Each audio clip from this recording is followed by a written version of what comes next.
The courtroom was packed, not because of the case itself, but because of what had just been said.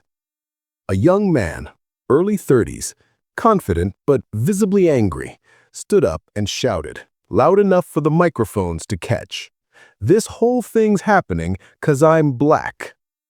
A ripple of shock spread. Even the bailiff looked up. But Judge Judy didn't flinch. She stared straight at him, Marcus Johnson, her expression unreadable. "Mr. Johnson," she said calmly, "if you're going to make that claim in my courtroom, you'd better be ready to back it up." Marcus froze. Frustrated, not scared. Beside him sat Rachel Dwyer, his ex-employer. White blouse, expensive earrings, perfect smirk. The case seemed simple. Rachel accused Marcus of stealing $3,800 in charity donations. Marcus said he didn't take a cent. Online, though, he was already the charity thief. The tension could slice glass. Judy flipped through the file. "All right," she said dryly, "let's begin before we all melt from the drama." Rachel crossed her legs, voice smooth, rehearsed. "Your Honor, I trusted him with community funds. He disappeared, and so did the money." Marcus muttered, "That's not true." Judy snapped her head toward him. "Don't talk while she's talking, sir. You'll have your turn." Rachel continued, pretending to sound gracious. "When I confronted him, he accused me of racism. I found that deeply offensive." The audience murmured. Marcus clenched his hands. Judy gestured. "All right, Mr. Johnson, your turn. Keep it short and respectful." Marcus looked right at her. "I didn't steal anything. I worked hard for that charity. But every time I asked where the money was going, Rachel shut me down." He swallowed. "Then I saw a transfer to her personal account. I asked her about it, and next thing I know, she's accusing me." Judy's eyes narrowed. "You have proof?" "I had screenshots, but the shared drive was wiped." Rachel laughed, too loud. "Oh, please, that's absurd." Judy turned her head slowly. "Ms. Dwyer, I'll decide what's absurd.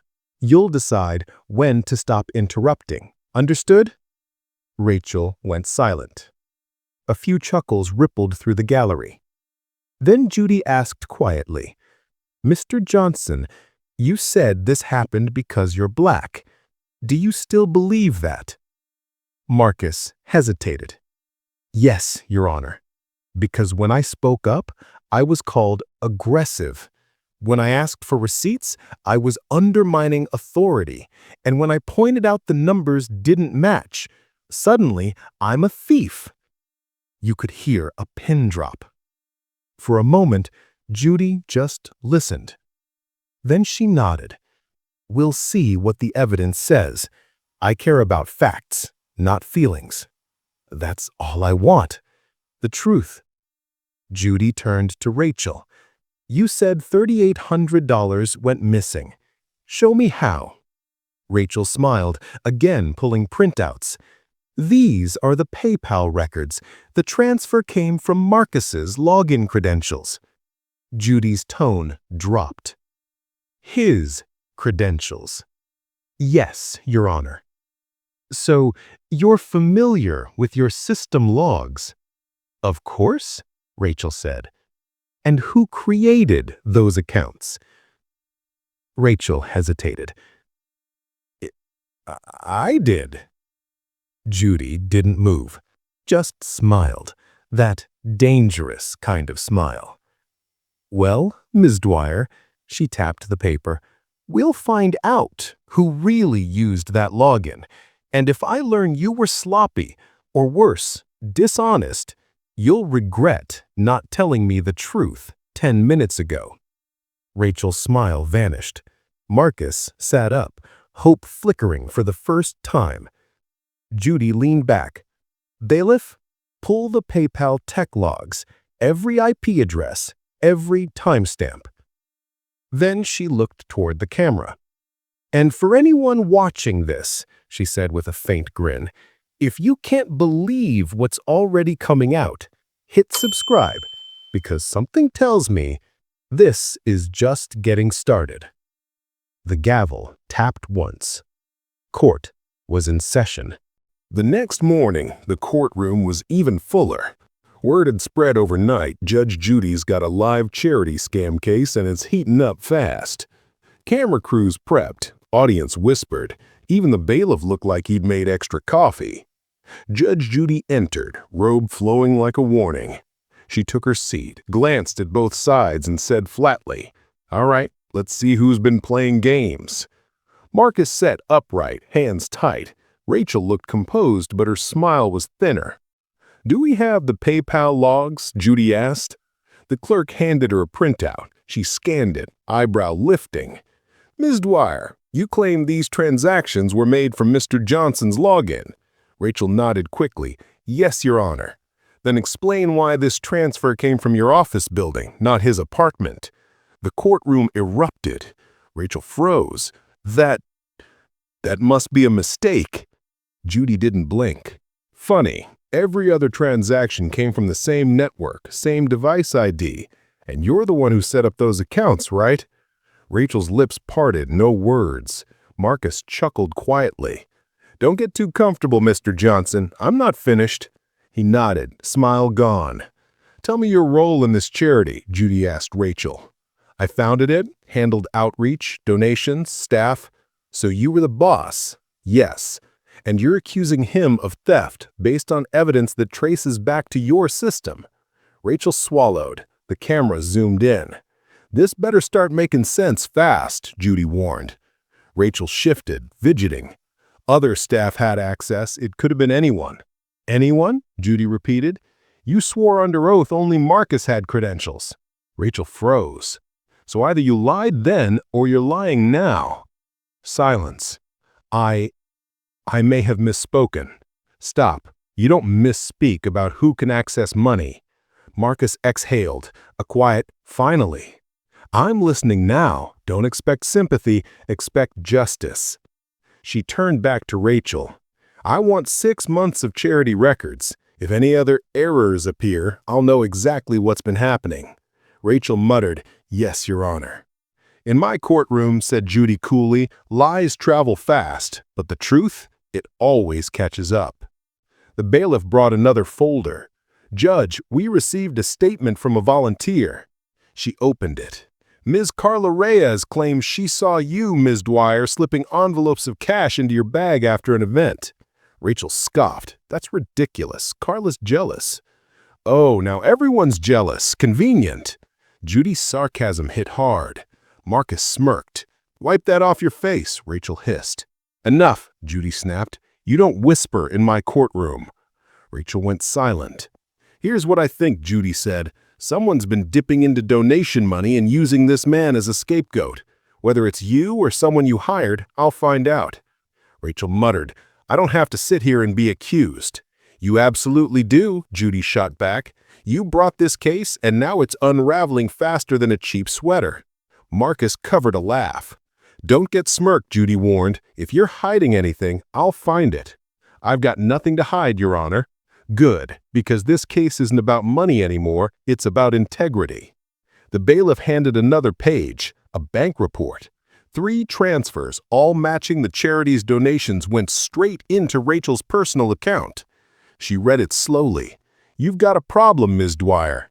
Rachel went pale. "That's not possible." "Oh, it's possible," Judy said coldly. "It's right here in black and white." The room held its breath. "You accused this man of theft. You humiliated him, built your case on fake evidence. So tell me, why shouldn't I refer you for fraud right now?" Rachel panicked. "Because I didn't mean to." "Stop talking before you dig deeper," Judy cut in. Marcus exhaled, a quiet, "Finally." Judy leaned back. "We're not done. Court adjourned until tomorrow. And Miss Dwyer, I suggest you find a real explanation because right now you're standing on thin ice. The gavel slammed. The sound echoed like a warning shot. Rachel stayed frozen. Marcus rose slowly, whispering, "Finally." And behind the calm in Judy's eyes, she already knew. Tomorrow, the truth would crash down harder than anyone expected. The next morning, the courtroom felt different. No whispers this time, just silence. Everyone was waiting for the explosion. Judge Judy entered, robe crisp, face unreadable. Marcus sat calm, steady. Rachel looked wrecked. Makeup heavy, eyes sleepless, fingers fidgeting with papers that didn't need moving. "Yesterday we heard allegations," Judy began. "Today we deal with facts." She held up a file. 3 deposits into your personal account, Miss Dwyer, all within 24 hours of charity drives. All verified. Rachel stammered. "Those were reimbursements for event costs." "Reimbursements," Judy arched a brow. "Funny. Your receipts are dated after the deposits. You reimbursed yourself before the events even happened?" Gasps. I must have uploaded them wrong," Rachel mumbled. "You think this courtroom is a sandbox for excuses?" Judy shot back. "Good, because I've got a witness waiting who might clear things up." The doors opened. Carla Reyes walked in. Composed, but her eyes told a story. "Ms. Reyes," Judy said, "how long did you volunteer?" "Almost a year, Your Honor." "And did you witness anything unusual?" "Yes, ma'am. I saw Rachel pocket cash envelopes after fundraisers. She said she was sorting them, but I knew better." Rachel jumped up. "That's a lie." Carla fired back. "You didn't fire me, Rachel. I quit after you told me to falsify the numbers." The courtroom erupted. Judy waited, calm as ever. "Ms. Reyes, did she ever mention Mr. Johnson?" Carla hesitated. "Yes, she did. She said, if anything happens, Marcus will take the fall." The room exploded. Judy's hand shot up. "Order!" Then to Rachel, "You say one more word without permission, and you'll be held in contempt." Rachel froze. Marcus looked at Carla. "You really heard that?" "I did," she said softly. "And I'm sorry I stayed quiet." "You're here now," Judy said. "That counts." She turned to Rachel, tone sharp again. "Your witness just testified that you stole funds and framed your employee. That's not small." Rachel's voice cracked. "They're all against me. I worked harder than anyone." "Oh, so now you're the victim," Judy cut her off. "This isn't about who worked hardest. It's about what you did with other people's money." Judy lifted a paper. "This $1,842 transfer, labeled vendor expense. Who was the vendor?" Rachel whispered. "Catering." "Receipt?" "I don't have it." "Of course you don't." Marcus spoke up. "Your Honor, she told me to delete donation entries that same week, but I backed up the files." "Smart man," Judy smirked. The bailiff plugged in the flash drive. On screen, 2 spreadsheets, before and after. $5,000 missing. "Well, what do you know? You edited out donations." Rachel's voice shook. "I was going to put it back." "Stop," Judy snapped. "That excuse never worked once in my courtroom." Silence. Judy leaned forward. "You built this case on a lie, tried to ruin a man's name, but evidence speaks louder than excuses." Rachel's head dropped. Judy turned to Marcus. "Mr. Johnson, I hope this restores a little faith in the truth." He nodded. "It does, Your Honor." "Don't thank me. Thank the paper trail. It never lies." Soft laughter rippled through the crowd. Then, Judy looked straight into the camera. "When you play games with honesty, the truth doesn't just catch you, it drags you into the light."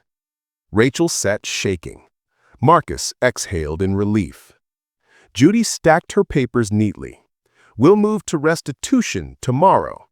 Court adjourned. The gavel cracked. Rachel stayed frozen. Marcus whispered, "Finally." And as the cameras flashed, Judy watched quietly and muttered, "They always think they can outsmart the truth. They never do." The next day, the courtroom was packed tighter than ever. Word had spread like wildfire. The charity scam case had taken a shocking turn, and now everyone wanted to see how Judge Judy would finish it.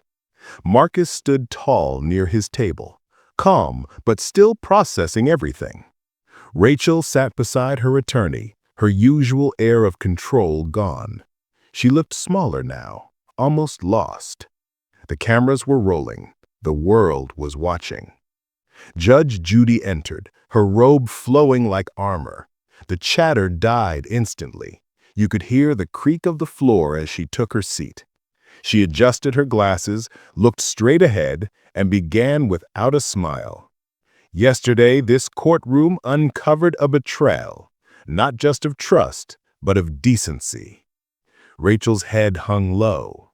When someone creates a charity, they take on a sacred duty. People give believing it'll help others, not fill the organizer's pockets. Ms. Dwyer, you failed that duty. The words hit like a punch. Judy flipped her notes. The total amount misused equals $6,482.13. Money that never reached those who needed it. Rachel's lawyer tried to interject. "Your Honor, my client intends to repay." Judy's hand shot up. "I don't want intentions. I deal in actions." She had every chance to make it right before today. Rachel finally looked up, eyes glassy. "I never meant for it to go this far. I thought I could fix it quietly." "Quietly," Judy repeated. "You don't fix a lie quietly, Ms. Dwyer. You confess it loudly. But you didn't. You tried to bury an innocent man." Marcus glanced down, fighting emotion. Judy's tone softened. "Mr. Johnson, I've seen people in your shoes, accused unfairly, humiliated publicly. It takes strength to stand here after all that." Marcus nodded, voice cracking. "Thank you, Your Honor. I just wanted people to know the truth. They know now, and they won't forget it." A ripple of applause almost started. Judy silenced it with a glare. Then she turned back to Rachel. "Ms. Dwyer, you will repay the full amount, every penny, to the donors fund. That includes all deposits and falsified payments. Restitution isn't optional, it's required." Rachel swallowed. "Yes, Your Honor." "Furthermore, I'm forwarding these findings to the authorities. What happens next isn't just civil, it's criminal." The words echoed. Color drained from Rachel's face. Her lawyer whispered frantically, but Judy kept going. "I don't take pleasure in ruining lives. I take pleasure in revealing truth. And today, truth walked in here wearing a badge named evidence. This isn't about pity or popularity," she said firmly. "It's about choices. Ms. Dwyer made hers, now she'll live with the consequences." Rachel wiped her eyes, whispering something inaudible. Marcus spoke softly. "Your Honor, if I may." Judy raised an eyebrow. "Go ahead." He looked at Rachel. "I don't hate you. I just wanted the truth out. I hope, someday, you do something good again, for real this time." The crowd went silent. Even Judy's face softened. "Mr. Johnson, that's a generous sentiment. Let's hope she earns it." Rachel broke down quietly, shoulders shaking. Judy leaned forward, her final words like scripture. "When you build a lie, you end up living inside it. But when you tell the truth, even when it hurts, you walk free." Case dismissed. The gavel struck. Sharp. Final. Marcus exhaled, tears finally falling, not from sadness, but relief. Carla hugged him softly. "You deserved this. The truth always wins, even when it takes its time." Reporters swarmed as Marcus exited, but he didn't stop. He just looked up at the sky, the weight gone. Inside, Judy packed her files with quiet precision. Her clerk leaned in. "That was one for the books, Judge." Judy smiled faintly. "They always are." Then, almost to herself, she murmured, "Justice doesn't need to shout. It just needs to stand." The camera panned to her face as the outro music swelled, calm, powerful, final. And that day, for everyone watching, it wasn't just another courtroom story. It was a reminder that no lie survives forever. The courthouse steps glistened in the late afternoon sun.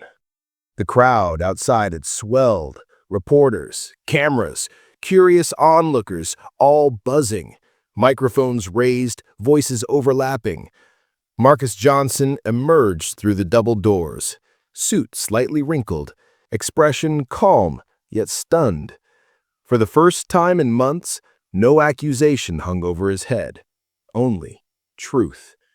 Reporters shouted over one another, "Marcus, how do you feel? Do you plan to sue? What do you want people to know?" He stopped at the bottom of the steps, exhaled slowly, and spoke just loud enough. "I just want people to remember, the truth might be quiet, but it never dies. That's all." He turned and walked away. Behind him, Rachel Dwyer stood with her attorney, sunglasses hiding her eyes, but not the tremble in her hands. The world she'd built, the image of Saint Rachel, the charity angel, had collapsed in less than 48 hours. A journalist whispered, "She looked untouchable a week ago." Another replied, "Now she looks human." Marcus's words hit the internet before he even reached his car. Within hours, viral. Millions of views, thousands of comments. Everyone saying the same thing. Judge Judy saw through the lie like glass. Top comment, "I don't care what anyone says. This is why she's the GOAT. No one exposes a liar like Judy." Another read, "Marcus's calmness after being falsely accused, that's strength." By nightfall, hashtags trended. Hashtag truth wins. Hashtag Judge Judy justice. Hashtag forgive but never forget. But inside Judy's chambers, it was quiet. The noise of the world never reached that space. She sat at her desk, removing her robe, eyes tracing the faint creases in the legal papers before her. Her clerk, Darren, peeked in. "Judge, file these under completed?" "Yes," she said softly, "and make sure the restitution schedule's monitored." He nodded, lingering. That was intense. The way she twisted it, I almost believed her. Judy smiled faintly. "That's what good liars do, Darren. They make you want to believe them." He frowned. "Do you think she'll ever change?" Judy leaned back. "Maybe, but change doesn't start when you get caught. It starts when you tell the truth before anyone forces you to." She walked to the window. The city glowed. Cars honking, life moving on. She murmured, "Funny thing about truth. It doesn't always show up on time, but it never misses the appointment." The next morning, Rachel appeared on a local talk show. Her publicist called it her side, but when the cameras rolled, she stumbled through her words. I made mistakes," she said, tears glistening. "I thought I could handle it alone. I shouldn't have blamed Marcus. I shouldn't have lied." The host asked, "Do you regret saying it was because of your race?" Rachel froze, then whispered, "I regret using something real, something people truly struggle with, as a shield for my actions. That was wrong." Clips spread fast. Some praised her honesty, others weren't ready to forgive. One viewer wrote, "She cried because she got caught." Another said, "Maybe this is how change starts, being exposed, then learning." Meanwhile, Marcus tried to return to normal life. The community center reopened, this time with record donations. Anonymous letters arrived, each saying, "Keep doing what you're doing. You represent the best of us." In one quiet moment, he visited Judge Judy's courtroom during another taping, sitting silently in the audience. During a break, Judy noticed him and gave a faint nod. He smiled back. No scene, just mutual respect between truth-teller and truth-finder. Later, when the lights dimmed and the camera stopped, Judy lingered at her bench. She rested her chin on her hand and said softly, "They think I'm tough because I raise my voice, but the truth is..." She paused, her voice dropping to a whisper. "The hardest part of justice isn't punishment. It's forgiveness." She gathered her robe and left the empty courtroom. The camera caught one last shot, sunlight spilling through the tall windows, touching the gavel that had struck the final blow. And as the narrator's voice faded in a world full of lies, truth doesn't shout, it endures. That's Judge Judy justice. The screen faded to black.